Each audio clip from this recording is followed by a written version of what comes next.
second to go for the win. He got it. The Cougars win it. Number one remains number one. Cougars reset. Jackson again finds it. And the Houston Cougars go from the first four out to the Sweet 16. Stick it in your pipe and smoke it, baby. Yes! Welcome to the Scott Holland Podcast back here on a Wednesday night where I think, Bobby, quite literally, there's one loss out of like almost a half dozen sports that we're going to talk about tonight. It was a very successful week that was for Houston Cougar sports. A very positive week, though. Obviously, challenges still remain ahead. You don't win any championships based on a nice little regular season week of February, but makes it nice to talk about, Bobby. Dustin is currently under the weather, not joining us, so it's just you and I tonight. How are you doing, my friend? Good, man. Good. Weather was 80 degrees today in Dallas, so I went out, played around the golf, and now I'm ready to podcast. So let's do the thing. Not bad. For the video consumers here, no, I'm not recording in a pitch black room. I'm not doing the podcast equivalent of those restaurants where it's pitch darkness and you just like, basically, I'm not doing sensory deprivation podcast. I discovered upon getting home about 15 minutes ago from work that for some reason the webcam on my fairly new laptop is not working. So I asked Bobby his preference. Bobby preferred this blank black square for my non-working webcam as opposed to the little like non-video thing. So that's what we're doing. Sorry you don't get to see my beautiful face. I figured at least to the people watching, I owed you some explanation here, of course, here at the top. But got to mention housekeeping, of course. Please do follow our friends at the 1012 Network, at TN12 Network, wherever you social media. Talking all things Big 12 over there. 500th 1012 podcast episode coming up here this Sunday, Bobby. One or multiple of us may be joining Philip and company there to talk all things Big 12 over there. Of course, great Big 12 sister podcast as well. So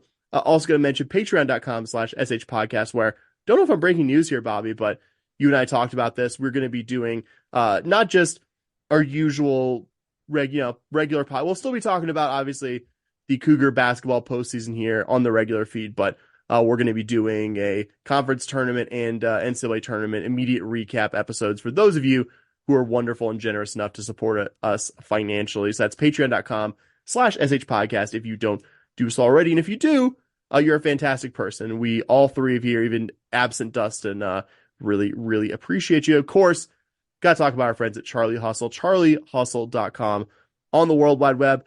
I'm not going to say that Dustin and I wearing the new red Houston Cougar Charlie Hustle Cougar basketball shirt is what prompted the Cougars to just beat the stuffing out of the Longhorns on Saturday, Bobby, but I'm not saying that. And right, it didn't hurt.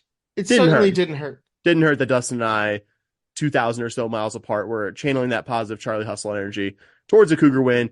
If you want a comfortable shirt, if you want to look good with a vintage Cougar design, really great collection top to bottom, shirts, crew necks, and hoodies. Just a recent, I just posted about it on our Twitter account here in the last couple of days, a Charlie Hustle Cougar basketball hoodie release as well, adding to just an absolutely fantastic collection. Of course, please use our promo code SHP15, SHP15. That's going to save you 15%, not on your first order, but on any Charlie Hustle order. Vintage made fresh, as our good friends in Kansas City like to say, and some cool stuff coming here in the future without tipping my hand too much of what the Charlie Hustle folks are doing. So that's charliehustle.com. Support our friends, get some good Cougar gear, and look good doing it. I think nowhere else we could start, Bobby, but Houston Cougar men's basketball, a really awesome 2-0 week, beating a top 10 opponent and also beating an opponent to, I think, I don't want to speak for every Cougar fan. We all come from different backgrounds. We all have different opinions, but I don't think in terms of an opponent that this fan base wanted to see, kick the butt of, that there's anyone higher than the Longhorns, the program in Austin, the burnt orange school that we're constantly told is the flagship of the university. I mean, no matter how well the Longhorns are or aren't doing it, for what it's worth, they're still basically in everyone's bracket projections as of recording. Getting a win where the Cougs just unambiguously kicked their butt and never trailed, Bobby, oh man, it's kind of what we dreamed would happen once we were for sure that the Longhorns would be forced to play at least one game at the Fertitta Center. There have been better wins against better opponents this season. There was a better win against a better opponent on Monday night. A couple of days later. We hope, I think, a number of big wins in a row coming in a certain postseason event that spans from mid-March to early April. But I think we all as Cougar fans should really just enjoy everything about that win. The great crowd, the performance, all of it. It was a just really wonderful Saturday to be a Houston Cougar. Absolutely, man. The amount of pride that filled my heart when I saw the Fertitta Center as packed as it was. Yep. And loud and borderline obnoxious in a great way. I can talk about the game and all of that, and obviously that made me very excited. But just seeing, I think I say this to Dustin every time I'm back in Fertitta. I went to a game last year. I went to a game this year, and I went to TSU last year. I went to Jackson State this year. So not big, huge games or anything like that. Just love seeing us play HBCUs. Yeah, I'm big fan. And you know that. All jokes aside, that's kind of how the calendar works out with traveling down there and stuff. But it's just like I always walk in and I sit there and I see the LEDs on the court, you know, coming down the projection onto the court, and the crowd's going crazy, even though it is just Jackson State and TSU. And I look at Dustin and I just go, this used to be Hawthorne's. Like, this was Hawthorne's Pavilion, and we've turned it into this, and it's like a formidable place to play. We were talking to good friend of the pod, artist of the pod as well, Bill. I was talking to him last night, and he was just like, I haven't been in there since and heard it like that since 2008 when we played Memphis, when Memphis was number 1 in the country. I was gonna guess that one or Kentucky, because those were both legit atmospheres. Yes. And so it's just to just see that, man, and like we don't lose there, right? Knock on wood, I may have just jinxed us, but at any point in your fandom since 2007, you know, up until Kelvin got here, until Sampson got here, Hawthorne's was not a scary place to play, man. Like, we weren't consistently beating teams at Hawthorne's. You know, they talk about home court gets a certain amount of an advantage, you know, a certain amount of points. We didn't do that, man. And now you don't come into Fertitta Center. If you win at Fertitta Center, you have done more than you could possibly imagine. It's like getting 3 wins. And to see the students are going crazy. I remember, you know, I see a lot of people on Twitter like, oh, back when I was watching, you know, there was only 100 of us or 50 students. Dude, I have pictures where there are 6 of us at a game. And just to see it. I'm in some of those. I know, man. Yeah. There's 6 of us. And just to see it and then not just to do it for the Texas game, to do it for the Iowa State game. Sam, the idea of a basketball game versus Iowa State on a Monday being beyond sold out, SRO, loud and crazy, I would have never imagined. Ever. I would have never imagined it. Yet here we are. It's crazy. So much fun. Yeah, I want to give the fan base credit. This is 2 Saturday early-ish tip Big 12 home games in the last month or so, K-State and this one. Mm-hmm. And obviously it's going to always be a different energy and ferocity for the Horns. But I thought in both cases, maybe a little bit less to K-State, but understandable. It's an unranked, not going to be an NCAA tournament level K-State team. And I thought in both cases the crowd was there early and loud, and both games ended up being 20-plus point wins where the Cougars never trailed or were in any doubt of winning this game. Yep. The point in this one where I thought the Cougs really put their foot in the gas, because, I mean, give the Longhorns credit. They didn't immediately roll over into a ball. It took about 10 minutes to do so. Tyrese Hunter hits a 3 to tie the game at 17. I think that was actually Hunter's last made field goal of the game. Just inside of 11 minutes, game's tied at 17. From there, Bobby, U of H goes on a 14-3 run. And that doesn't meet that criteria of a, kill shot run, which is kind of like a 10+ to nothing run. Yeah. But after that point, the Horns were never really back in this game. It was like single digits for a moment near the end of the first half, but by the time the clock hit zeros, the Cougs had a 13-point lead and would only extend that a lot further for the remaining half of basketballs. I think you could say enough about the performances of LJ Cryer and Jamal Shed in this one. And in terms of both guys' offensive performance, and really the way the whole guard group, if you want to throw in Emmanuel Sharp and Malik Wilson and Ramon Walker Jr. there as well, to keep Max Abmas and Tyrese Hunter from making any kind of impact in this game.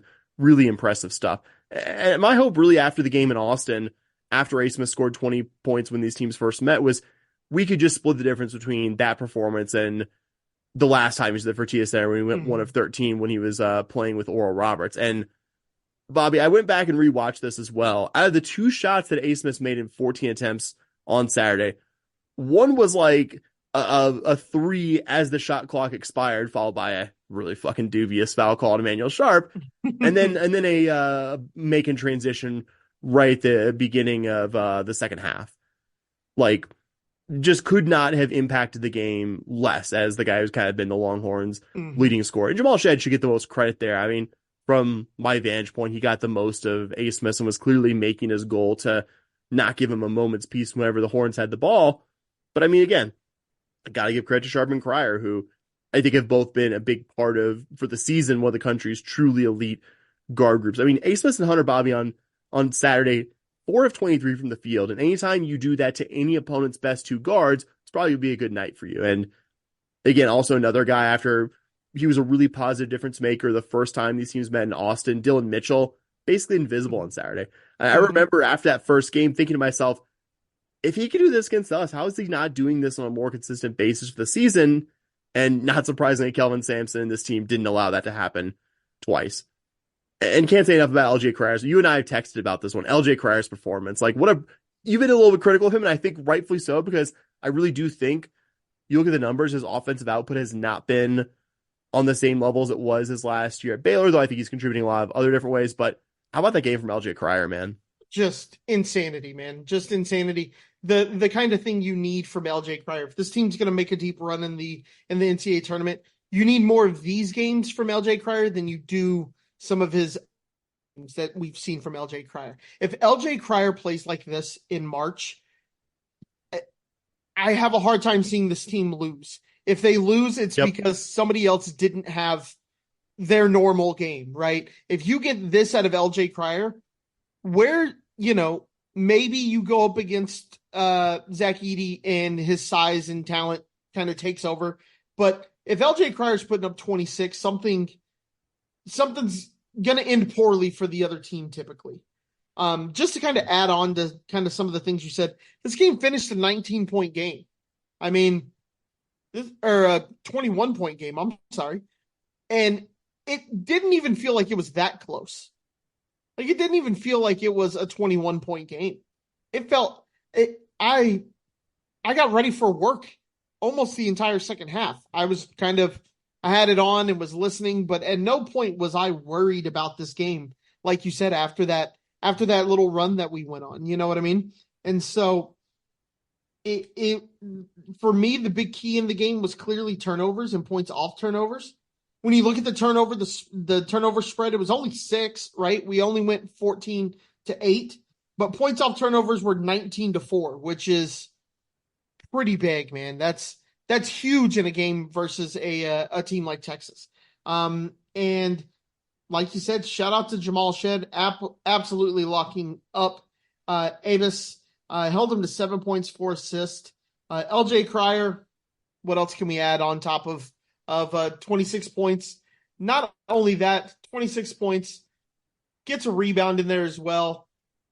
9 of 13 shooting, 6 of 9 from beyond the arc.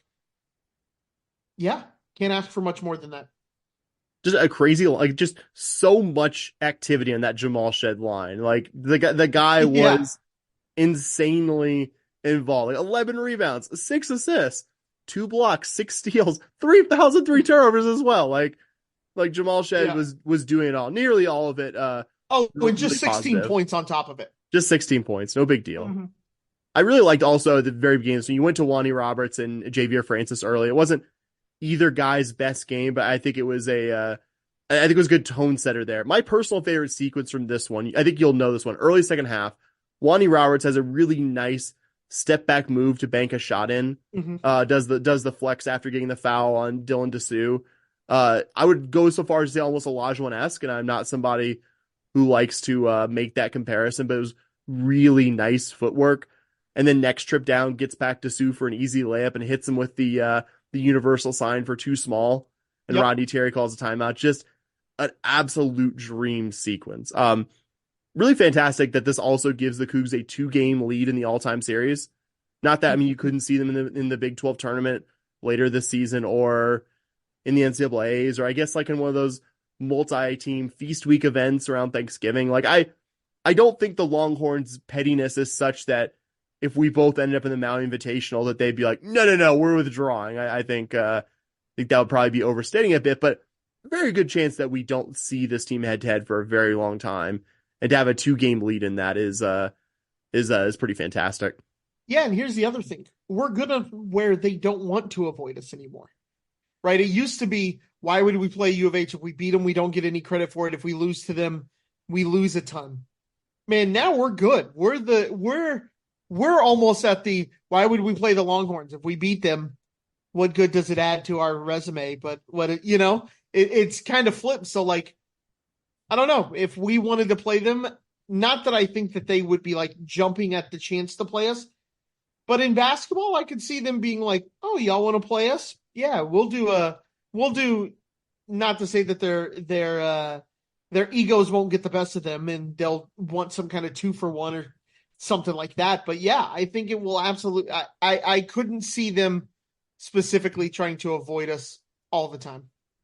Yeah, I shouldn't have this much of a focus on this head-to-head series, but I just thought that was like the little cherry on top. Last note, I think adding the perfection of the game, Iron Eagle and Bill Raftery on the call.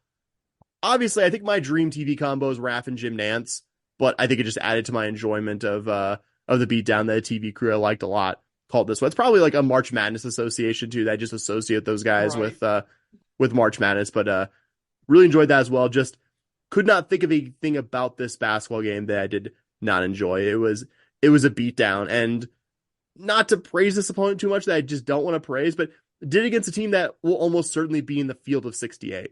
Yeah. Like it's not like you just took apart some team that's going to be in the NIT or something like that. You took apart a team that is probably going to be in the postseason among the best, 68 teams in the country, which I think really impressive performance there. I agree. All right, let's talk about that Monday night game. What a win over the Cyclones. I think, like many have pointed out, a really strong parallel to when these teams first played up in Ames back in January. I mean, I guess if you want to look for differences, I think U of H had a better chance to win that first game later on than Iowa State ever did in this one. But I mean, no 2 games out there are really truly identical. And not that U of H didn't get pushed or that I really ever felt super comfortable this would be a Cougar win until about that last media timeout in the second half. I mean, this is also the first time this year that Iowa State has not had a lead of any kind in a game this year. There's something to be said for doing what the Cougars have done this year and running as many teams out of the building as they've done.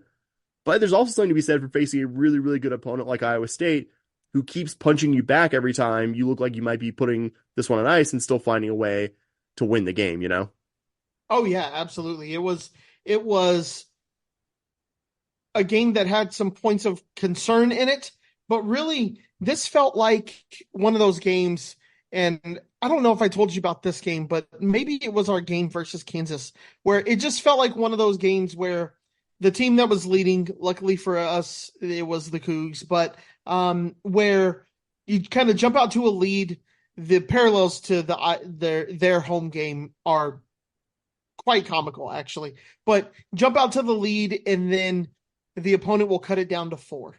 And then you come down, you get a big bucket. And then it's back at 7.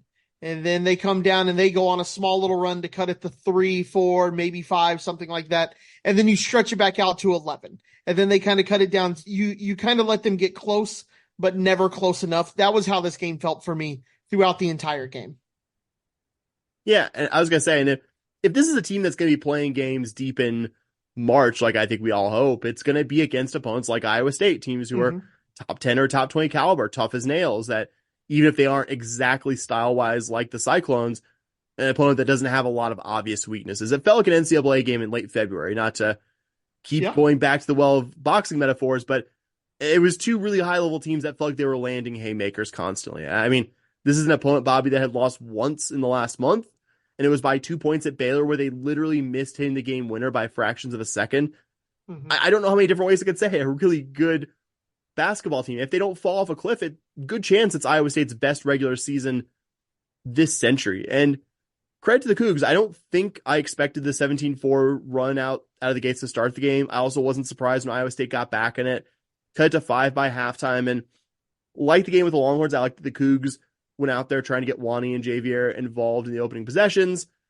And I thought did a really good job, the Cougs did, attacking Iowa State's no-middle defense, though I thought, like you pointed out to me, Iowa State adjusted, gave the Cougs some zone looks that hopefully the Cougs maybe did the best against. And I really thought that kind of slide in the first half and Iowa State being able to get their way back in it, it's a nice, if you're a Cyclone fan, combination of them changing up those defensive looks. Wani getting 2 fouls, I think, hurt a lot as well. A reminder how even though we talk a lot about the guards with this offense, and those guys are generally the high scorers, that if you don't have Wani out there for an extended period of time, it really changes what you can and can't do. He's such a critical player to this team. You were good at reminding me just how good this guy is, not to overlook how good and just what a pivotal cornerstone player he's been for this program these past several seasons. Yeah, you can tell a lot of how the game's going to go just based on not Wani's production, not, is he scoring? Is he doing this? But just, are they kind of focusing Wani early, right? A lot of times you'll see us come out and we try to establish where our guards do not drive our offensive performance early in the game. It's usually a pass down to Wani in the block. Wani does a couple of things and he'll hit that nice little hook shot that he's developed this year. And if it goes in, great. If it doesn't, as long as he gets that shot out, typically that's it's like that kind of gets the offense flowing, right? It reminds me a lot of in a big football game when you kind of come out and you see a couple of little screen passes, quick hitters. You just kind of want to get them into the flow of the game, get your quarterback into the flow of the game. That kind of feels like how our offense is the first 2 or 3 possessions when we dump it down into Wani. And to my surprise, teams aren't defending that, right? You would think almost every game you watch of U of H on the tape, they're going to start with Wani, and they're just not defending it. And so we keep going. And if Wani makes the first 2, it opens up the offense because people start to bring extra help over to Wani's side. And now the ball can start moving to our guards who can just absolutely light it up from deep. It's almost like they would rather give that up than leave LJ Cryer, Jamal Shed, or Emmanuel Sharp with anything approaching a decent look to start the game. But yeah, I mean, like you, I kind of wonder why more teams are just like, yeah, they're going to go these guys early. And that's kind of a tone setter. Like you said, the game really was the first time an opponent came into our arena this year in the halftime deficit wasn't U of H up by a fairly comfortable margin. And I'm not a true believer in momentum, but it really did feel like Iowa State left the floor after that first half of the team with more momentum. Right out of the half, Iowa State cuts the lead to 3. Thankfully, never got any closer than that. But right after the first media time, I thought U of H was on the verge of really pulling away. The lead was up to 11 at one point. Iowa State cuts it right back to 4. U of H gets the lead back to 7. And that was kind of just how the second half went generally. Iowa State would have an answer every time. The Cougs looked to be on the verge of putting the game out of reach, but never enough answers that I think really that at any point, not that I wasn't sweating it a little bit until the last few minutes, but it was never just like, oh man, we really might lose this. They really have gotten momentum with this game. The Cougars were kind of able to put them at that arm's reach, which I think is good. That's a skill you need to have if you expect to be playing and winning meaningful games in March, because it's chances are if you go past the first round or two, it's going to be, like I said at the top, against an opponent like Iowa State. And once the Cyclones started fouling Jamal Shed, I think we all knew we had this one in the bag. It's kind of funny. This team is, by any definition, a bad free throw shooting team. And yet I was just so confident when they were sending, kind of trying to extend the game and send Jamal Shed to the line that he's going to go up there and he's going to hit big threes. And the same would be true if it was Emmanuel Sharp was the guy that they were doing that to, or LJ Cryer was the guy they were doing that to. It's kind of a funny contrast between me being like, yeah, this team is, I don't know exactly what it is right now, 310th in the country in free throw percentage. Yeah, I'm just so confident that those 3 guys, if it's a, foul to extend the game situation, that it's not going to work for this opponent. Just allowed Jamal Shed to do some stat padding. And for that, we truly do appreciate TJ Otzelberger and the Iowa State staff. But man, it was just so satisfying, even if it wasn't the blowout that a lot of these home games have been, to see the Cougs walk off the court having outplayed a legitimate top 10 team. Like, we knew they were coming in at 6, but it's one thing to know that, kind of maybe watch a few of their games and do the scouting stuff, but to actually like watch 40 minutes of Iowa State and be like, yeah, that's a top 10 basketball team. That is a, right. a really good team. And you were able to get out there and beat them on the court. Yeah. I can't say enough about Jamal Shead again. I think might be obscured by the fact that, oh yeah, no biggie, had 26 points in this game. I think if possible, had an even better defensive game on Monday night. It was amazing. So active. Not to kind of jump over you man. And I was leaving the door open. Jump in. Man, Jamal Shead, we've had this conversation outside of the pod, and that conversation is, this may be Sampson's best, most well-equipped for March team that he's had. I think there have been teams that maybe had more talent on the roster, had better players, but not necessarily guys who were better for March than this. And the reason is because of Jamal Shead. When you need something, if you need a stop, Jamal Shead's going to make sure that you get that stop. If Iowa State pulls within 3, Jamal Shead, even though he's not necessarily known as a big time scorer, right? If you're talking about scores on this team, you're going to talk Sharp, you're going to talk Cryer, you're going to talk other people. He can do it. But if you need a 3, or you need a big bucket to keep you in the game or something like that, it's going to come from Jamal Shead. And there's no doubt every time you come in. And that's what makes this team different in terms of the ability in March. I think this team, you need a guy like that, especially at the guard position, who you can just count on. This guy's just going to come down and hit a bucket for us. Yeah. I think his development offensively is, but it's been kind of incredible. Not that he was ever, once he became a lineup regular 2 seasons ago, ever a bad offensive player, but I don't know if I think we just kind of assume that guards, even forwards now who play under Kelvin Sampson, will get some amount of better between the start of their career and the end of their college career in this program.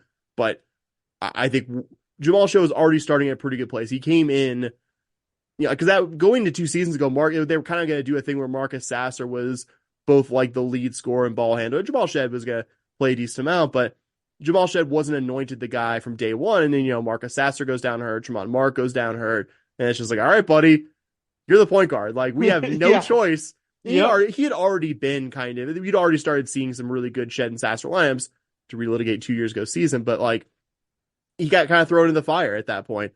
And I think it's just, we're blessed, fortunate, whatever you want to call it, to have had the last 9 seasons of point guards here, to go from a Galen Robinson, like foundational guy, like the Godfather, the culture guy of the early Sampson years, to Dejan Giroux, the guy who was the point guard and the tone setter defensively, AAC Defensive Player of the Year for the only Final Four team we've had since Phi Slam Jamma, and to have a guy that is now better than those 2 guys, that is crazy. It's amazing. Like, if it's after like Deke graduated, it's like, oh yeah, no, I think Jamal Shead's gonna like do better. It's like, well, I like Jamal Shead, but let's put things in perspective. Yeah, here. let's pump the brakes here. 100% has been that. Yeah, it's been amazing. Yeah. I mean, Shead was so active. He got his hands on so many balls. Was making the Cyclone guards miserable for long stretches of this game. I can't believe we haven't talked more about Emmanuel Sharp here. I mean, he had kind of a rough January. Ironically enough, his last really good game, I think probably before the Saturday game against the Longhorns, was the last Iowa State game. Like, he probably played a major part in keeping this team even in the game up in Ames. But I think he's gradually getting back to his old self. Had that strong game over the weekend against the Horns, and had one more steal than Shead. He had 4 steals on Monday night. That was one of those box score surprises from, when I watched the game live to when I actually looked at it after that in between recording this show. I mean, slight differences this one. I would say, again, the game up in Ames was maybe a little bit more competitive than this one. Like the last 2 minutes or so, there was some chance U of H was going to win, whereas last 2 minutes of this one, ISU was already kind of resorting to the fouling to extend the game. But if you love college basketball, man, this game was a treat, even if you weren't a Houston or Iowa State fan. You had 2 clearly top 10 teams playing a game with conference championship implications, high level defense, high level shot making.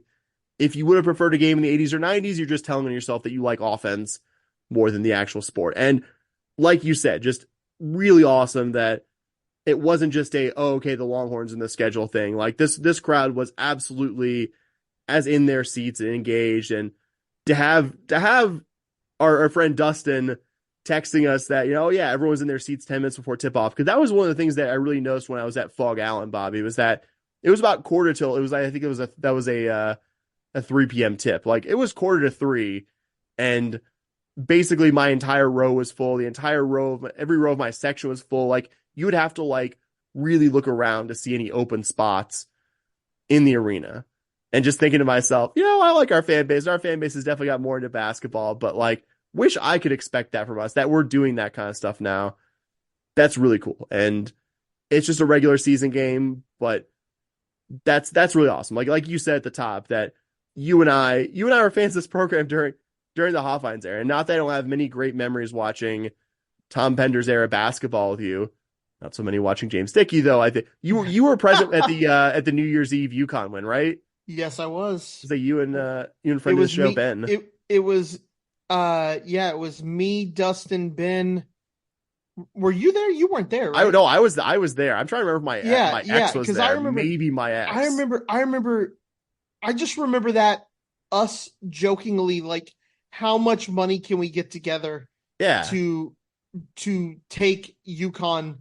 Not money line. They were only like 4-point favorites, and we were like, that's the dumbest line ever. And then we won, and we were like, good thing we didn't take all of our money and put it on UConn -4 or whatever. Yeah, right. As poor early 20-somethings, probably was a good decision not to have jumped in there. But you know what I mean? Like, we still had fun with that era of basketball but like now to have this one, it's incredible. And there's still season left. And I'm not trying to, make the be all end all regular season win, but certainly I think, and you and I think do this, Dustin, the absentia as well. Like, stop and appreciate this, Cougar fans. Like, it wasn't always like this. It might not always be like this. Like, this will still be a good program, I think, for the foreseeable future. But to be the number 2 and beating the number 6 like that, don't take seasons like this for granted, even from a very good program.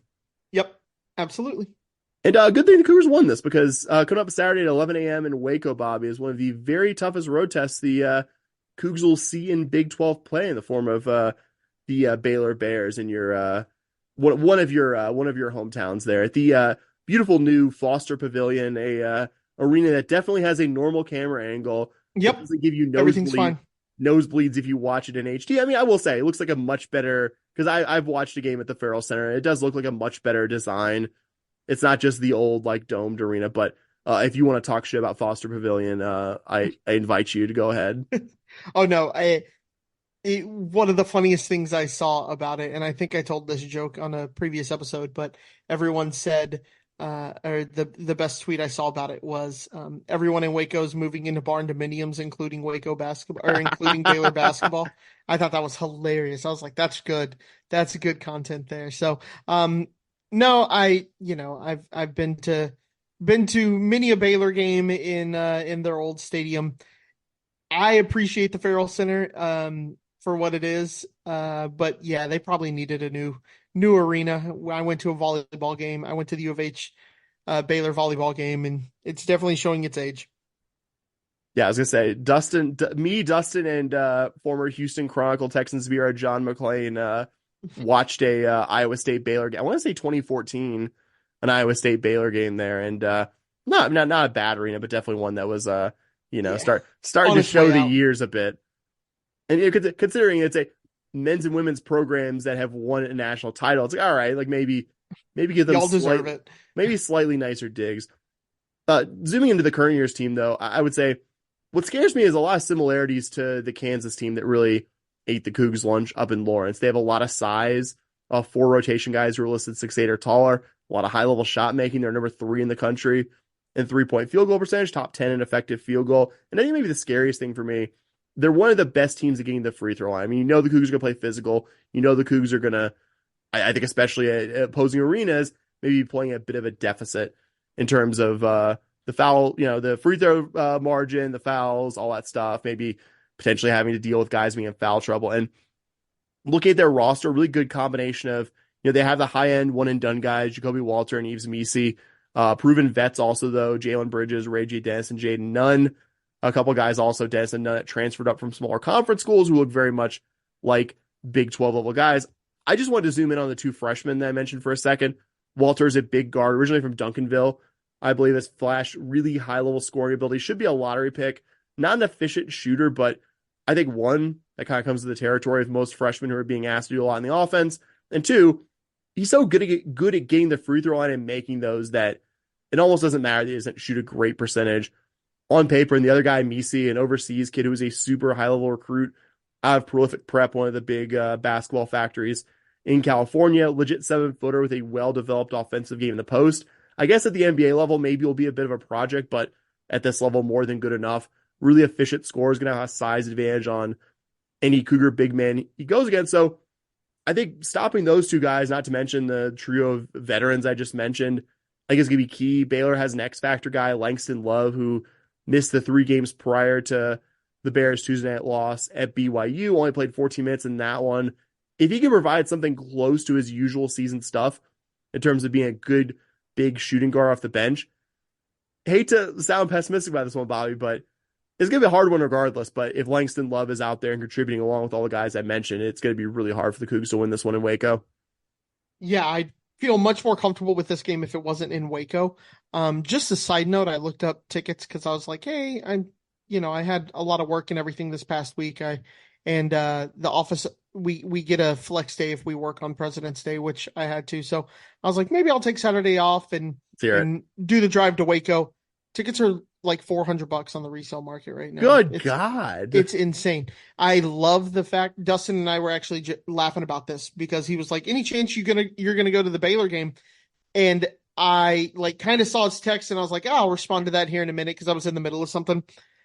And my response was going to be, I would love to, but last I checked a month ago, tickets were $200. And about 3 minutes later, I get a text from him and he goes, I just saw tickets are like $300. I think that answers our question. And I was like, yeah. And so I decided to relook today. Yeah, they're up to like $4. Oh. And it's great supporting a team that's number 2 in the country. It also sucks supporting a team that's number 2 in the country if you want to go watch them somewhere. That is, and I had to wait until just couldn't pull the nickels and dimes together to do the Kansas game until like January to like get my ticket. Yeah. Well, that's over $100 more than what I paid for a game at Fog Allen. Yeah, and here's my other thing is like right now the Cougs are projected in most brackets you see to be a 1 seed in the Dallas region. Well, if I'm going to I'll spend $300-$400 to go watch us in a Sweet 16 or an Elite 8. It's not guaranteed, but I'd rather do that. So that's just me. But anyways, this game, I think I'm a little bit more confident about it than you are. This is a classic. A 1-point win on the road in conference is exactly what you're looking for, right? I'll be happy with that. But I do have a little bit of confidence just kind of looking at the stats and things like that. Baylor's not the best team on the boards. That could be a huge advantage for the Cougs, right? When you kind of look at everything and you just kind of look at raw numbers, rankings in the country, like Baylor's outside the top 200 in terms of rebounds per game. I think that's a huge advantage for us. They're also 85th in adjusted defense. While we're not exactly an offensive, powerhouse, I do think that we have a better offense than a lot of times we get credit for, or that we even us as the podcast even acknowledge. We're a solid offensive team. Quick hot take. Yep. I think that's more about just the fact that we play, West Virginia and Oklahoma State accepted, that we've been playing nothing but like really good to extremely good defenses for like the last almost 2 months. Yeah, absolutely. So I think seeing their adjusted defensive numbers really gave me some confidence in this game. Like you said, Baylor could absolutely put the ball in the bucket, and this is going to be a really fun strength on strength kind of matchup, right? You got Baylor's really good offense versus our really good defense. Their so-so offense, or their so-so defense, top 100 defense versus our like top 25 offense. It's going to be an interesting matchup, one that I would be excited for us to win even by one. If this was at home, I'd have a lot more confidence than I do. Like you said, Missy is going to be, well, his stats don't necessarily jump off the page at you, right? I do get concerned when I see a 7-footer versus us. Not that we're criminally undersized or anything like that, but we've seen big men against this team can do damage against this, especially big men who can pass. If you're a big man who can pass, they can do damage against this defense. So you kind of want to look out for that. And then, he's also averaging 1.6 blocks a game. So is the dribble drive going to be as effective when you have a guy who can completely alter shots and do things like that on the defensive side? Yeah, as I said, Misi, like his consistency is really what like stood out to me. Again, freshman, not necessarily something you see that from all the time. Is why the guy is going to be a first round pick along with Walter, if not a lottery pick, come this summer in the NBA. And I think you touched on it well. That's Baylor's weakness. They're an elite offensive team and kind of meh defensively, which can be kind of papered over by the fact that you are extremely good as an offensive team. And, just like they're not really a great team at turning opponents over. They also turn the ball over themselves in the offensive end a pretty good amount for a team that is otherwise extremely good there. And so that's something to watch. This isn't Iowa State, a team that is even better than the Cougs at turning opponents over and really made us miserable in that regard in the first game up in Ames. Yeah, like you, I'd feel, if this was in Houston, I'd feel pretty good about the Cougs winning. You'd hear a lot more positive tone from me. And not to criticize the Big 12 schedule makers, because I like that we got Kansas twice. I like that we got the Longhorns twice. It's hard to do a full league schedule. I hate that we didn't get this game in Houston. Hate that we didn't get Baylor. I mean, I wouldn't trade a second game against Baylor, TCU, or Tech for that second game against the Longhorns and getting that season sweep, but would have loved to have this one in Houston. I think that offensive strength versus defensive strength matchup would have been a fun one to get at the Fertitta Center, but alas, I guess we'll have to sell for it at Foster Pavilion. And here's the other thing, though. That's the exciting thing about joining the Big 12, right? Is we have always said we just want to play teams that are in our area, and at some point you're going to run out of that a little bit. You're going to have to play K-State twice. You're going to have to do some of that because they're also in the conference. But like, man, we get Texas. We got Texas at home. We get to play Baylor, right? TCU twice. Like, it's just really exciting. No matter what. You're right, though. I would like to see this game, but I wouldn't trade many of our home games for a game at home with Baylor. No doubt. There's too many riches, man. It's too rich of a conference, when you go from playing and it'd be really fun to play SMU twice instead of East Carolina, and then you get to go, oh man, we got to play Baylor only once. Dang it. It just, you set the expectations a little bit. Champagne problems, to be sure. Yeah, for sure. We'll keep this one brief. Tuesday night, the Cougs will also return to Houston to have their second and final regular season game against Cincinnati Bearcats. Not much new to learn about Cincy. They're playing tonight against Oklahoma State. They were actually down at halftime. For their sake, absolutely has to be a win to even stay on the tournament bubble. They are currently down, or they're up 3, with just under 6 minutes left in the basketball game. Right now, a team that's just on the wrong side of the bubble, but the beauty of the Big 12 is you always have opportunities against good opponents. If Cincy can avoid a bad loss tonight and take 2 of 3 again, their remaining road games against U of H, TCU, and Oklahoma, then they could absolutely play their way back into the field of 68. Easier said than done, but I think unlike the AAC, where your opportunities were fewer and farther between, there's at least a path for the Bearcats. Really, the eye test from when we played them back at Cincy told me they're an NCAA team, but I also can't look at their resume right now and say they're a surefire postseason team. We'll remind you, Cougar fans, really good offensive rebounding team, top 25 also, and keeping opponents off the glass. Not a great shooting team, really good defensively. If you'll remember, there were a couple really long offensive droughts the Cougs had when the two teams played up in Cincy, though not a team that's going to force a ton of turnovers the way maybe the Cougs or like Iowa State do. They have a lot of size, 3 starters, 6'11" or taller, but none of the 3 are really high usage offensive guys. Victor Locken, one of those guys, was at one point this season, but he's really struggled in Big 12 play. Cougs should win this one, but since he's still a good enough team that I won't take it for granted. And I don't know, Bobby, the teams that, even though you're on a big winning streak against Cincy, the teams that have gotten to play in Fertitta the last few years always concerned me a bit more. Yeah, with Cincy, you got a team, like you said, on the wrong side of the bubble, but absolutely on the bubble. A win versus U of H, I think probably, especially if they do it at Fertitta Center, I think may get them in the tournament or be that resume booster that they need where they get to be the argument of we're the best team left out, or, we should be in Dayton at the minimum. So you got a team that's playing for a lot.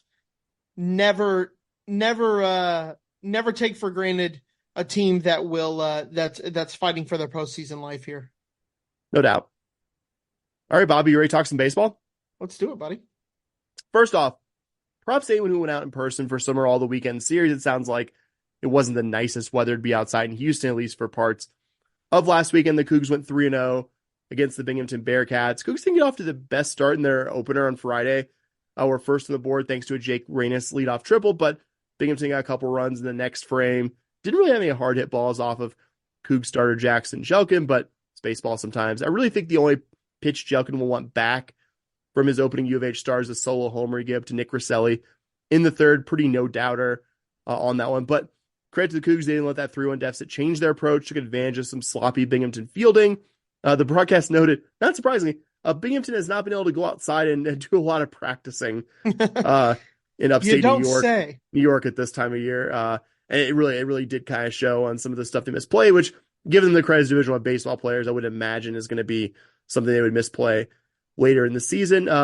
Jelkin was only able to go 4 innings. It wasn't the most efficient start, but did strike out 7 with no walks. Chris Stewart, UT transfer, had 2 effective scoreless innings in relief of Jelkin, ultimately got the win. Cougs were able to truly put the game on ice in the 7th inning with RBI singles from Alex Lopez and Cam Nickens. It was really cool to see Justin Murray back in the mound also strike out the side to end the game. So not a perfect opener, but the Cougs ultimately won that one pretty comfortably. Had really nice Cougar debuts from Trey Jones, Harold Collin, Jake Reynes, and didn't start the season with a loss to Binghamton, Bobby. It's always good.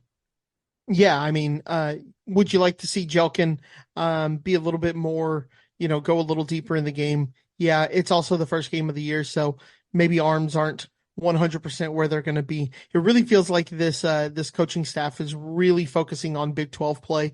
We may talk about this as we get deeper into the weekend, but lineups seem to be a little bit different. It still looks like this coaching staff is experimenting a little bit, maybe holding Jelkin back just a little bit. I don't want to say that he was clearly on a pitch count, but 75 pitches exactly is how many he threw. That feels like a number where they said once he hits 75, let's get him out of there. Or the batter he hits 75 on, after that batter he's done. It just kind of had that feeling to me, just kind of watching it. He really, as you said, he started off a little slow, one bad pitch. But me, you, Dustin, we were texting about it and how, you're not super happy to watch your Friday guy give up 3, but they were very much seeing eye singles and little bloop shots. And outside of the home run, he just didn't seem to be getting very hard. There is a difference between some weak shots that find holes versus just absolute ropes that are being caught. I'd rather see my pitcher giving up some little bloops, some weak grounders that are finding holes than just getting absolutely crushed and it's just finding a fielder's glove. So while that's great when that does happen, if you actually kind of look at it a little bit more, Jelkin pitched really well. We said one of the things we wanted to see is more strikes, just throwing more strikes. 0 walks, 7 strikeouts from your Friday guy. I will take that every single game. And something we'll talk about also, 0 walks too. Yeah, 0 walks. 0 walks, 7 strikeouts. I'm in. Yep. Yeah, you saw Jelkin in all the stars. No one went deeper than 5 innings this weekend. So I think clearly really building up arm strength on it. Not a new thing there. Saturday's another game that was probably closer than you would think just based on the final score over the course of 9 innings. Though the Cougs ultimately left little doubt by the end. Antoine Jean, like Jelkin on Friday, maybe in a perfect world would have been a bit more efficient. Maybe you got one more inning out of him, but flashed good swing and miss stuff. And other than a Binghamton leadoff triple that ended up getting home in the second, never really seemed like he was in danger out there. It was nice to also see the staff trust one of the returning guys. Grayson Drezik was more of a back of the bullpen guy last year to come on in relief and did get himself into a little trouble in the sixth, but didn't really give up any hard hit balls. And I think showed off what looks like improved swing and miss stuff to get out of that jam unscathed in the sixth inning. But I think the guy whose performance excited me the most from Saturday was the return of Jose Torrealba, who missed nearly all of last year hurt. I don't know if any pitcher other than Justin Murray was more dominant this weekend than Torrealba. Bobby had a 9-pitch eighth inning of work against Binghamton. You don't get a whole lot better than that. While this was still a 3-run game, had an almost equally easy ninth inning after the Cougs had kind of blown this one open to get the save because of when he came on. I would say probably the game where the Cougs took the most advantage of Binghamton pitchers struggling to hit the zone. South Carolina transfer Jonathan French in his Cougar debut also had 2 walks. Jake Reynes was the one I think who really blew this one open. Had a nice Oppo Taco home run to left field in the 7th inning, put the Cougs up multiple runs after Binghamton had cut the lead to 3-2 in the top half of the 7th inning. The Cougs terrorized them in the base path as well, going 4 or 5 as a team with Trey Jones having 2 stolen bases, comfortable 8-2 win. Can't take too much of an issue with that. Yeah, I wish I had a bunch to add, but 8-2 wins are 8-2 wins. You don't look a gift horse in the mouth. Definitely showing the difference between a team that plays in the South versus upstate New York. No doubt. I was gonna say I think I've been pretty not getting over my skis about this weekend, but Torrealba's 2 innings was really exciting. Like I think irrespective of who he's going against, like he looked like a guy who had all the confidence that he had at the end of the 2022 season, where he was, I would say, probably your best reliever. Sunday's late morning finale was probably the least dramatic of the weekend, though. Like the first couple of games, the Cougs pulled away in the later innings. You had your third different Cougar starting pitcher making his debut, Duncan Howard, probably the most effective of the 3 guys, though I think none of the 3 were bad, as you kind of said. Threw 5 scoreless innings, struck out 5, only allowed 1 base runner, Bobby, in his final 3 innings pitched. Don't hate that. Most of this game, the Cougars had 2-0 lead thanks to Justin Murray RBI hits in the first and third innings. The Cougs blew it open with 3 home runs in the 8th inning, a solo shot by Alex Lopez, and the first career home runs for Harold Call and freshman Ace Reese. If you want to pick nits, I don't love 14 strikeouts from your lineup against a team of Binghamton's caliber, but again, picking nits. And, you can only get so much overall from playing Binghamton, but you can only face who's in front of you. And I think the Cougs passed all the tests in front of them. I mean, I just want to look at some of the better teams this weekend. I mean, just for comparison, LSU, the current number 2, defending national champs, played 4 games this weekend against a combination of VMI and Central Arkansas. And Bobby, I went and looked it up. Those teams were almost exactly the same profile-wise as Binghamton last season, all about kind of low 200s RPI teams. And LSU won 3 of those games by 3 runs or less. So, yeah, not going to make any big, bold proclamations about UH's opening series, but I also wouldn't just dismiss the entire 3 games as not containing things that we could learn about this team. Yeah, absolutely. I mean, that's why baseball series are series, right? One game is anything can happen in one baseball game. A bloop and a drive, isn't that the saying? And yep. You're down 1-0 all of a sudden, and if their pitcher comes out and you're just not seeing the ball well or something like that happens, you can lose a game easily in baseball. Just from the third game, just a couple of things I noticed. Diego Luzardo pitches 1 inning, gets his 3 strikeouts. Not the most efficient in terms of pitches. That took him 16 pitches. Don't hate that. Don't love that, but also not terribly upset with it. But in that Sunday game, 0 walks, 11 strikeouts, 0 walks. That's what you got to do. Like not to say, dumb it down to that, but any game where you can get 11 strikeouts and 0 walks, no matter who does it, if it takes you 6 pitchers to do it, that's fine. If that's what we're going to do, then that's what we're going to do. And I'm a big fan of that.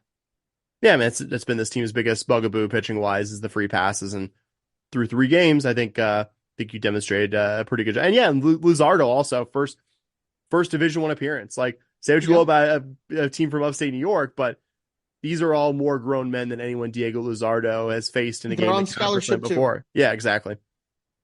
I mean, some of them. It's based, but they're all not scholarship limits notwithstanding. No, yeah.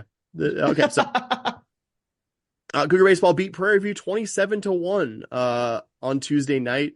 trying Yes, to they read did. too much into midweek results against way overmatched teams. But I mean, it's notable when you score more runs in a single game as a program than you have in like 30 years, right? Yeah. Yeah. We don't need to dive too deep into this. No. I think there were a couple of eye-opening things. One, putting up 27. It doesn't matter who you're playing. 27 runs on 21 hits. That's amazing in and of itself. And we can talk all about that. But the most surprising thing from this game is the fact that they played full 9 innings. I know, right? What are we doing? I guess for your Prairie View, it's not too far of a drive, I guess. So you're just let's get some guys some work, I guess. So like I guess, but man, what's the point of the run rule if we're not going to use it in this game? I was going to break out some of my favorite stats from the Cougs scored 9 runs before a PV pitcher got an out. 7 different U of H at-bats ended in a hit by pitch, or plate appearances ended in a hit by pitch. U of H was up 17-0 after 3 innings, and Prairie View got their 1 run after U of H went up 27-0. And I mean, baseball's weird. It's not like football where you can stop passing, or basketball where you can go to clock killing mode when you're up by a bunch. Right. I mean, Todd Wing's not going to go out there and tell guys to keep the bat on their shoulder until the game's over. I mean, and U of H did empty the bench. You had 17 guys make a plate appearance. 6 different pitchers saw action, all of them making their 2024 season debuts, including Kyle Calametto, who's working his way back from missing nearly all of last year hurt. So, and just to point out, Prairie View went 3-0 in their in the Astros HBCU season opening event at Minute Maid. So, I mean, decent chance they're one of the better SWAC teams. Not that SWAC baseball is that good, but not like we're beating this team 27-1 annually. And so, yeah. Let's stop talking about that game there, but it was still like, okay, that was fun. I expected it to be like, okay, like, all right, 12-1, 14-1, whatever, like typical. And no, it was 17-0 by the third inning. It was 9-0. I was watching it while I was waiting to check out at the grocery store. I was just like, they have 9 runs before they've made an out. What is going on? So the funny thing to me is like, I wasn't watching the game. Like I didn't watch the preview game because I was doing something. I can't remember what. And we'll forgive you.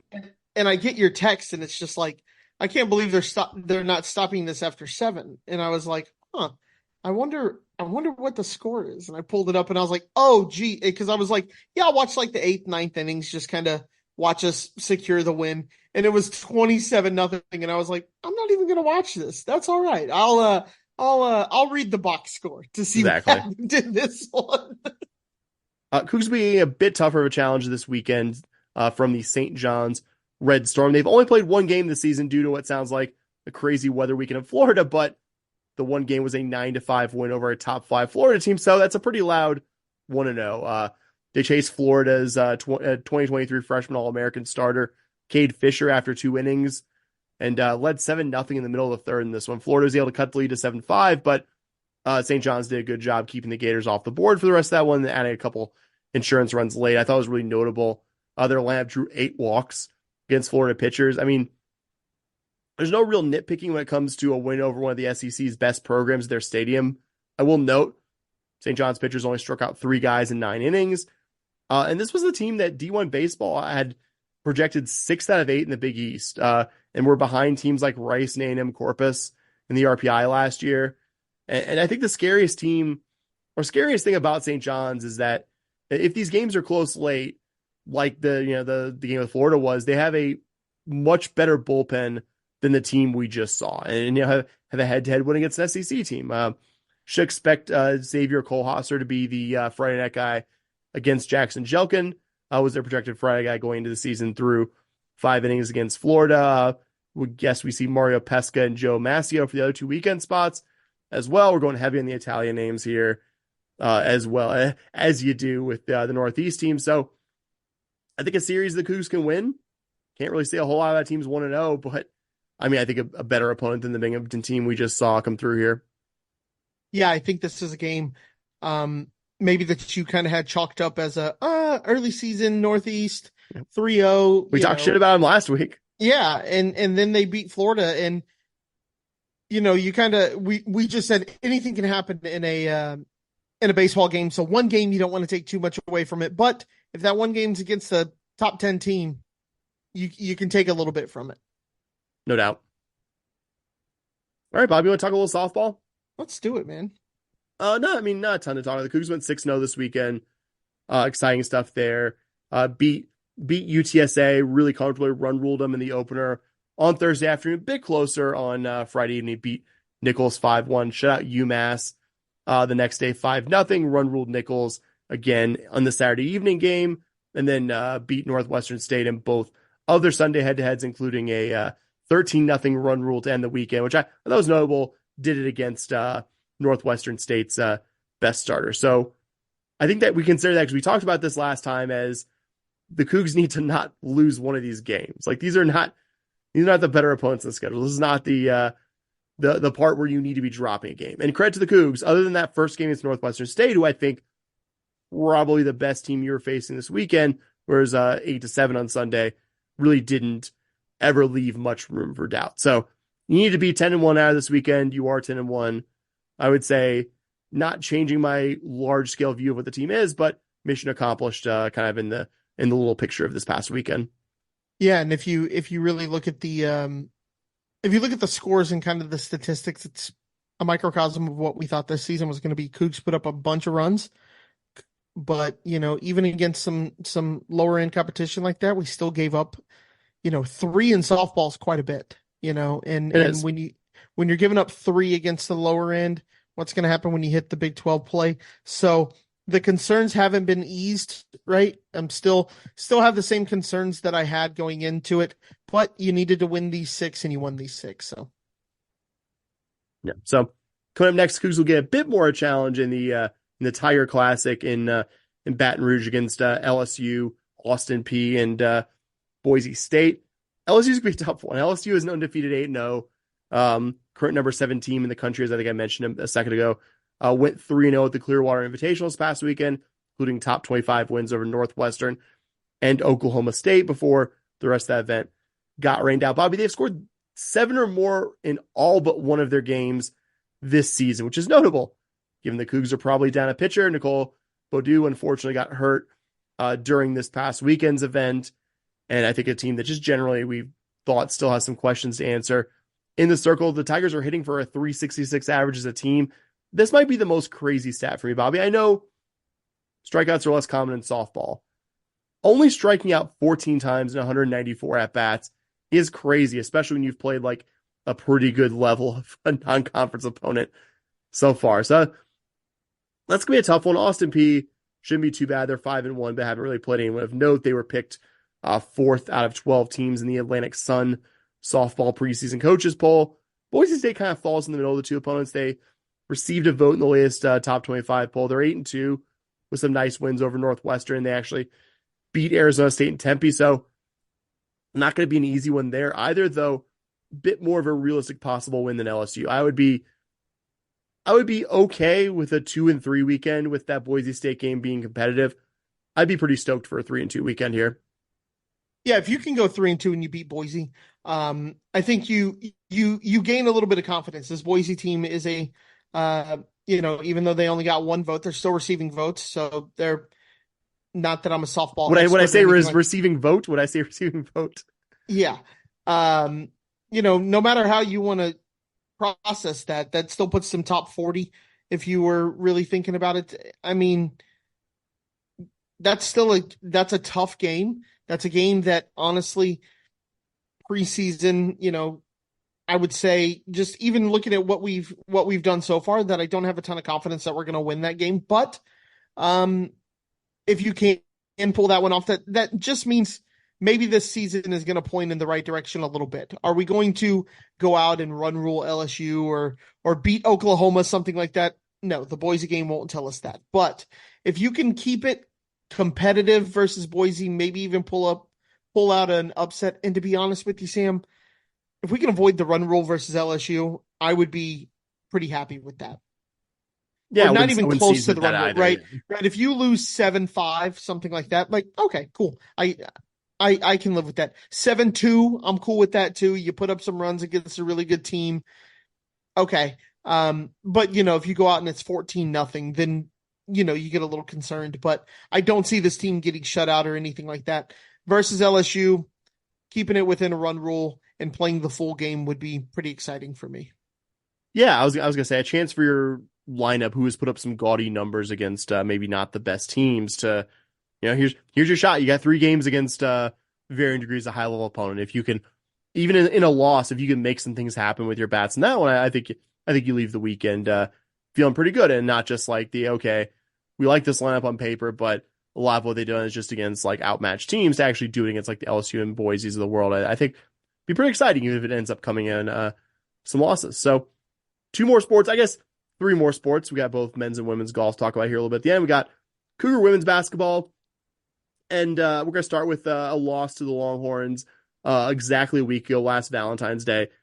And believe it or not, Bobby, I don't have that much negative to say about that specific performance. I mean, wasn't a game we expected to really win, even in a reality where the season's going a lot better for this program. Layla Blair reached 1,500 points in her college career, tied for the game scoring high with 23. I thought showed herself admirably in this one. The Cougars were fairly competitive in the first quarter, only down 18-15, but as has often happened this year, as may or may not have happened a little bit earlier tonight against Iowa State, the higher-ranked team pulled away in the second quarter. The Cougs never really got close for the rest of the contest. The Longhorns' awesome front court player, Madison Booker, tied with Layla Blair for the game high with 23 points on 9 of 13 shooting. As a team, the Longhorns shot a hair under 56% for the game, and after the first quarter, didn't shoot under 56% in any individual quarter, so didn't really expect this game to go differently, and I think Layla Blair should get her flowers from me and my co-host here for being a great player who stuck with U of H for 4 seasons and has represented the school well, but you can only say so many nice things about a double-digit loss. Yep. Yeah, I mean, the joke we had that whole night, because my wife was working, you guys said that if we kept it within 12, because I felt like it would be closer than we probably expected, that if we kept it within 12, you guys were going to say something nice about me, and I texted you guys all night that we were on compliment watch, and unfortunately for me, it did not turn out. But first quarter down 3, cool. Third quarter you lost by 5, all right. Fourth quarter you won by 4. It's kind of like if you can just, instead of playing 3 good quarters, if you can play 4, this team can be pretty good. It's pressure. Like, that was probably an effort that was good enough to win against some Big 12 opponents. Yeah, but absolutely. I mean, just not a top 10 one. That's probably going to be the one that's ultimately winning the conference at the end of the season. We'll say we had a nice win in the middle there. The Cougs went on the road, got the program's first ever Big 12 win against the Oklahoma State Cowgirls. Quite happy to come back here and talk about a win that I was dead wrong about in my assessment of it when we previewed this game last episode. I mean, I think in the most positive way possible, Bobby, this game was kind of the reverse script of a lot of the previous losses, including the one we just talked about. I mean, usually it's been the Cougs hanging around for the first quarter, shooting and defending better than they would in the balance of the game. And then kind of by the late second, the Cougs inevitably would be trailing by a good amount of points. And Saturday up in Stillwater, the Cougs really did struggle at the start of this one. When it started the game in 11-2 hole against the Cowgirls, but there was kind of a similar point just inside of 4 minutes left in the second quarter where OSU got their lead back to 6. And I think it was really in a position to kind of extend it out to double digits, put this game away. And, it would have been insurmountable, but I don't know, kind of sends the Cougs back to the locker room and here we go again, headspace. Instead of that, Cougs go on an 8-2 run to tie the game. That was the first time in a Big 12 road game U of H wasn't trailing at the half. I mean, that had to feel good, right? Oh yeah, no, that's you got to be excited if you're the Cougs, not trailing on the road in Stillwater. Yeah, you have a positive third quarter, led by as much as 6 midway through, and the third quarter with a 1-possession lead. Still a good place to be. And I actually watched most of the second half of this one live. I was folding a big backlog of laundry my Saturday afternoon to, exciting stuff here. And I'll tell you, at the point, the point at which I became unreasonably confident this team would win this game was right at the beginning of the third quarter, or the fourth quarter, the first 2 possessions of the fourth quarter. Less than 10 seconds in, Malia Johnson nails a 3. OSU misses a shot. Very next possession, Nia Boyd grabs her initial miss, finds Layla Blair in the corner for a 3. Bam. Just like that, U of H has their biggest lead of the game. And there never really was a point where I feel like watching this one live, I sweated it too much. They got it down to 6 with just under 4 minutes left. U of H immediately responds with back-to-back buckets, and we had a nice stress-free final few minutes en route to the program's first ever Big 12 road win. I think a reminder of how good this team can be at times if it's not, really playing from behind like they've been previous games this year. Yeah, it's always fun to win on the road in the Big 12. So, really proud of the team for that effort. And like you said, there didn't seem to be much doubt as to the result of this game. Pretty late. So that's really exciting. That's kind of the first time I've really felt that way about this team in Big 12 play. Real quick, Cougs are playing right now as we record against Iowa State at the Fertitta Center. And after the first quarter, Bobby, it's looking pretty good. You're down 18-17. Cougs actually led right before the first quarter. Unfortunately, I don't have any good news for this after that, buddy. Yeah, I've had it pulled up and just kind of watching as it goes along. And 26-6 second quarter. What the fuck? Yeah, that's not great, guys. That's not great. You're not gonna have fun getting outscored by 20 in one quarter. That's just not for the first time this season, man. I hate that. I hate to say it. I hate to sound like I'm the game flow tracker on ESPN is quite possibly, if your stocks look like this, you're changing stocks. Man. It's not good, man. But hey, we beat Oklahoma State. That was fun. Yeah, I would say it's a good team. Like I'm not trying to say though they should have won this one, but I mean, man, 26-6 second quarter. After a quarter, you just get excited. You're just like, hey, we're in this game. We got this. And then you get outscored by 20 in the second quarter. And the Cougs have led in this game. So that one hurts. It hurts. It does. Cougs will be playing this weekend at TCU against the Horned Frogs, second game of the season against TCU, who's had a pretty crazy run in Big 12 play. They had this kind of promising start to non-conference, not against the toughest schedule, but looked like maybe one of the more improved teams out there, and just had the most, I think, horrible injury disaster. They were already kind of short on players, it sounds like, from some existing injuries. They had to add 4 walk-ons so they could have something close to the normal amount of players. And they forfeited a couple of games. They did before that, and they had open tryouts of TCU. 3 of them are volleyball players. They're I picked up my basketball ones. I picked a couple of cool ones because, as you can hear, my voice is going and just don't have the time to do so. But one of them you kind of mentioned there, Bobby, 6'3" sophomore Sarah Sylvester, who's also TCU's top middle blocker, was an every match starter for the Horned Frogs during the fall. Also set the TCU program freshman records for blocks per set and hitting percentage. I thought it was really cool reading this ESPN story about this, Bobby. Her volleyball coach at TCU not only allowed this, obviously, but was like, this is really cool. I'm going to show up to your tryout for the basketball team and support you. So that was really cool. And one of the non-other TCU sport athletes I wanted to single out was Micaiah Moore, a sophomore who was previously a state championship winning girls basketball player in East Texas, actually went to TCU on a prestigious STEM scholarship. And I thought it was cool. She talked to her TCU advisor about the fact that, hey, my class is conflict with being a women's basketball player. And the advisor was like, you should probably do this once in a lifetime thing. And you can get these classes at a different semester, which I thought was cool and not something you always see from people in that position. For the team, they have the regulars. They're still without their awesome post player, Sedona Prince, an Oregon transfer, and point guard Jade Owens, who suffered her season-ending injury when the Cougs played last time. Madison Connor, their leading scorer, did return this past week against Cincy, a win for TCU and a big boost for that team. The Frogs got back Sydney Harris, a guard forward tweener in January, who's been kind of their leading scorer as of late. As you'd expect, they kind of struggled without a bench of mostly scholarship players, but they did beat UCF in their first game back in January, and they hung within single digits of a good Kansas team.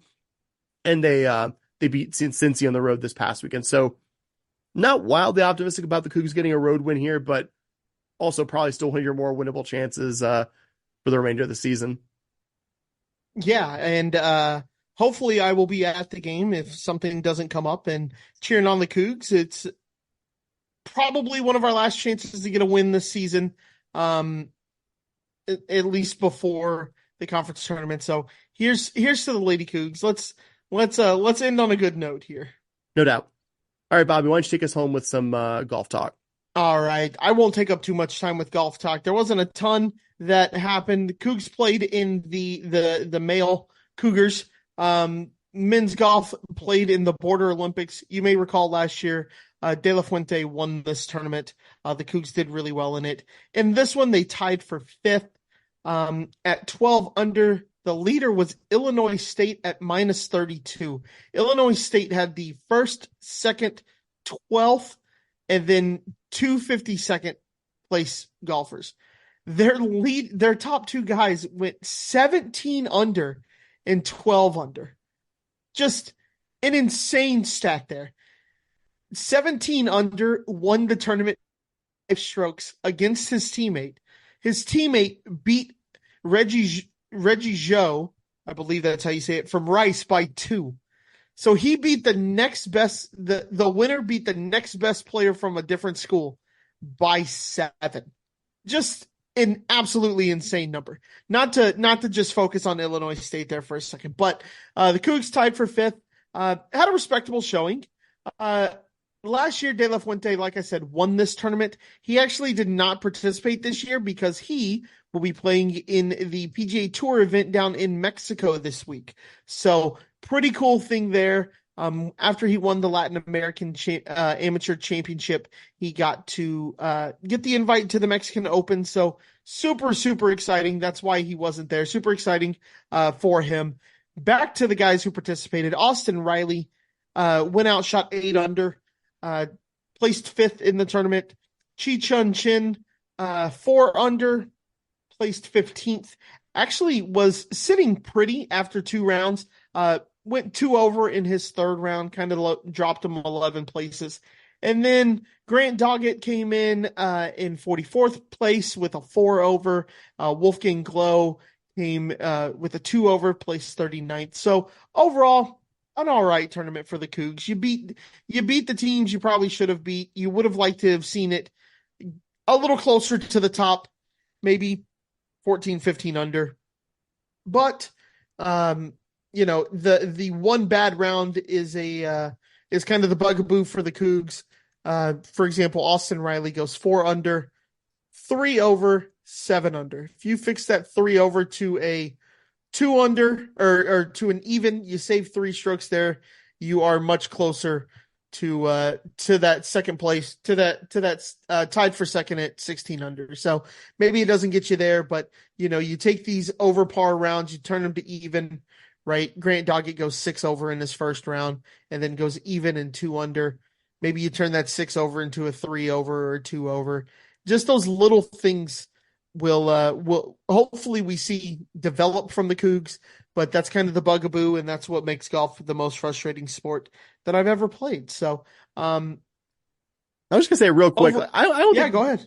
If that the Border Olympics was usually a pretty good event without Santiago de la Fuente, like not perfect, but not bad either. Like you probably obviously do better if you add him to your 5. Yeah, absolutely. You add him to your 5, and is he going to take you up to where Illinois State was? Probably not, but you're definitely closer to second place than you are a team like ULM or Troy. So nothing to be worried about with this, especially considering you do have De La Fuente kind of out for this tournament. Your top guys, Austin Riley's going to be a top guy this year, goes out, finishes top 5.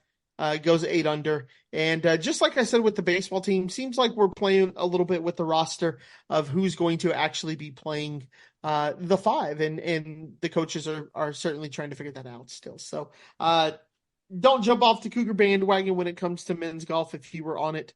Really should be fun to watch them in their conference tournaments and the other tournaments they are participating in.